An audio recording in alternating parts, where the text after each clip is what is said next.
Hey, Centerpoint, it's Tracy here, bringing you INSPO this morning.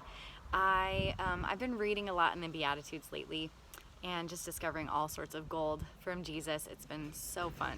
And I just wanted to share one piece with you today that really encouraged me, and that was when Jesus talks about being blessed when you're pure of heart, because you'll see God.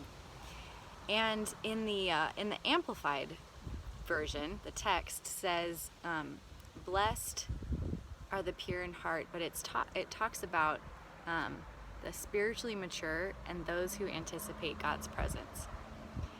And then in the Passion Translation it says, for their eyes will be open to see more and more of God. And I started to connect these ideas in my own life, where when I grow in spiritual maturity, which in my mind just means intimacy with the Lord and self-awareness, really, then I start to anticipate God's presence everywhere, all the time. I anticipate God's presence in that conversation I don't want to have. I anticipate God's presence in the morning when my kids wake me up before I'm ready to get out of bed. I anticipate God's presence when I get to go spend time with my very favorite person on the planet. I anticipate God's presence when I'm in worship, when I'm on a walk, when I'm driving and somebody cuts me off on the freeway, when I'm at work feeling like I haven't quite got it right. All of those places, as I grow in intimacy with Him, and my eyes are open, and my heart is operating in childlike innocence and spiritual maturity at the same time, I begin to experience Him in a different way.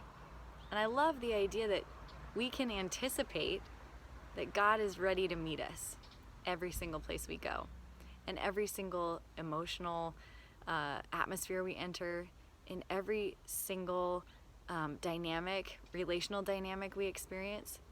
He's there, and He's waiting, and we get to anticipate Him.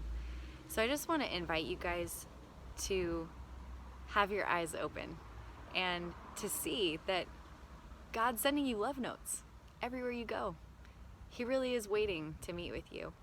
And there's beauty available at every moment, even in the places where it feels dark or lonely or difficult. And even in the places where it feels like you wouldn't naturally expect Him.